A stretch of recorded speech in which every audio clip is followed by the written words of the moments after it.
Changelings, on the other hand, are another very common choice when it comes to non-pony OCs. However, while changelings in my opinion are really cool, they've hardly ever appeared in the show. And even in these rare moments, all we've seen from the changelings are evil, drone-like characters that tend to all look the same. So if you do plan to go this route, it always helps to give your Changeling OC something different that otherwise sets them apart from any other changeling. And this can be literally anything, from a different shape or body type to a funny hat. It also doesn't hurt to have a backstory to go along with the character, to explain why they're different from the other changelings. Of course, you can always make a changeling character just like the other changelings, but in my personal opinion, these guys tend to blur in the crowd quite quickly and have trouble standing out. Well, too bad that we wrote this before the second half of Season 6 aired. Seems quite outdated now.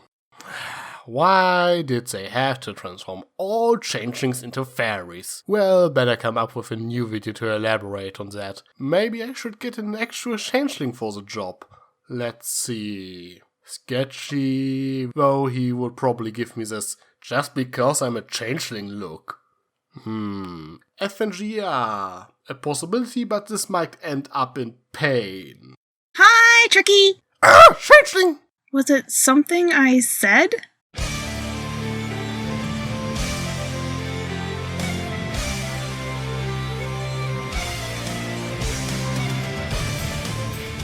Well, as a follow-up to my how to create a good non-pony OC video, I want to present a video specifically on Changeling OCs. Probably the most edgiest acceptable OC variation within the fandom.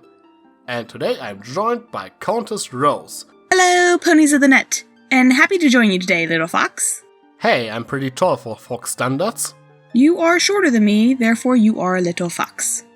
Is that how Blissey feels? I would be willing to guess yes, but enough poking fun at your height, or lack thereof. We're here to talk about OCs. Yeah, you're right. So changelings were introduced as the sloth-sucking bugs that were all black and full of holes. In any case, the last two-parter gave them an interesting overhaul and kinda forces me to revisit changeling OCs as a result. But before we talk about the darn fairies, let's talk about classic changelings. The black mooks the entire fandom fell in love with, ironically enough. And who can blame them? They look quite cool. They are black with green-blue highlights and are simply menacing in a cute way. However, there are quite a few problems in creating a classic-looking changeling OC. They all look the same, or at least almost. Yes, to make a unique changeling OC, you would have to deviate from the show's design. Some simple options would be altering the color of their shell or adding accessories.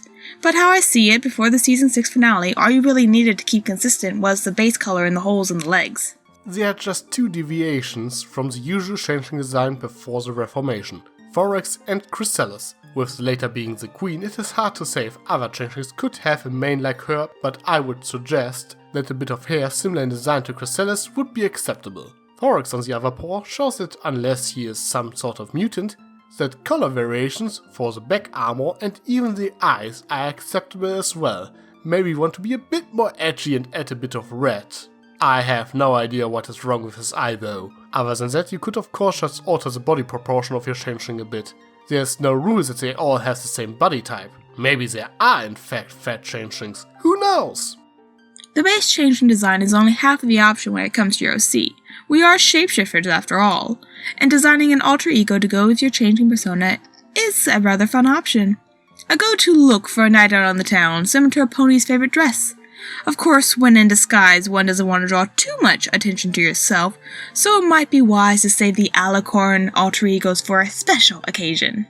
Of course, that is more like creating a pony OC, but there are other ways to make your changeling OC stand out. Thing is, classic changeling designs are in theory only for evil changelings, which is a bit of a thing that I dislike about the new designs, that good changeling must automatically look good. So in theory, you have to decide if your OC is evil or good, and that dictates if you have a cool, edgy love sucker or pretty little fairy. Though there is a bit of a loophole in place. Thorax only transformed in his new form when he made the conscious decision to directly share love. Before that, however, he was already changing thanks to the power of friendship, most notable his wings.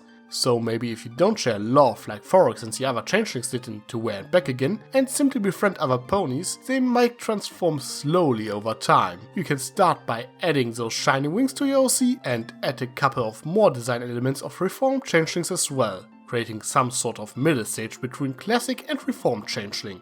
If you're going to go with the reformed design, first off, your option for color has definitely grown, but I would suggest staying within the pastel range, personally. There's also a couple of details to note as well. From what information we gather from the show, some changelings seem to have these 3 gems along the base of their necks.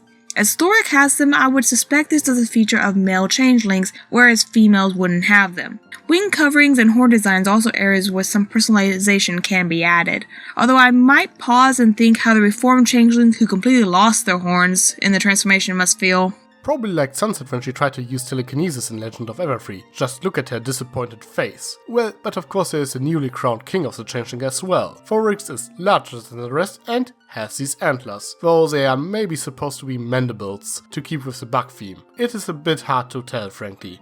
Of course, it is a bit hard to recommend to take design clues from Forex, as he is a king with a unique design. So the Alicorn clause, as I like to call it, is in effect. You can design one, but people will probably complain about it because there can be only one. Same thing with classic changelings modeled after Chrysalis. Forex and Chrysalis are supposed to be unique after all, so you should keep that in mind if you choose to design a royal changeling.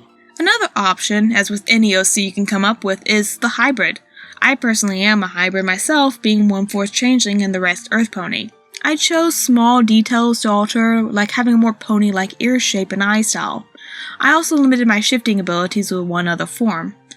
Of course, seeing as there isn't any canon to go off of, you're only limited by your own imagination and what you can come up with. You don't have to stick to the pony-changeling pairing either. With such a wide array of species to choose from, who knows what can pop up.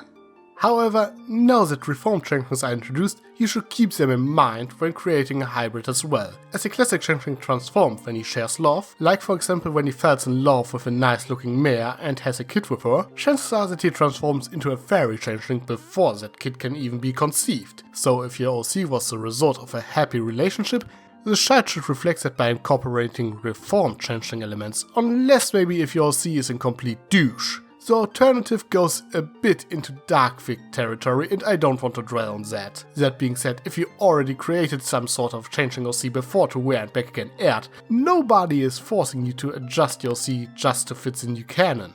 The canon rule can be a little iffy on that front, but it is something to consider. Can be helpful to lay down the rules for your OC and stick to them when choosing aspects you want to keep or change. All OCs live in the realm of fanon anyway, there are no wrong answers. But what about you? Any thoughts on changeling OCs? What do you think of the new changeling design? Let us know in the comments. So Countess, as a hybrid changeling, do you feed on emotions? Just curious. A little here and there. So, have you ever tried that sharing love thing? Are you hitting on me?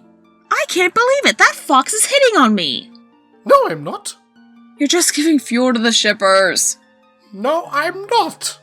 Hey guys, draw shipper, just to annoy her. I don't know where you are. I don't know what you're doing. But I will find you. And I will hurt you. Sly as a fox, you got me under your spell.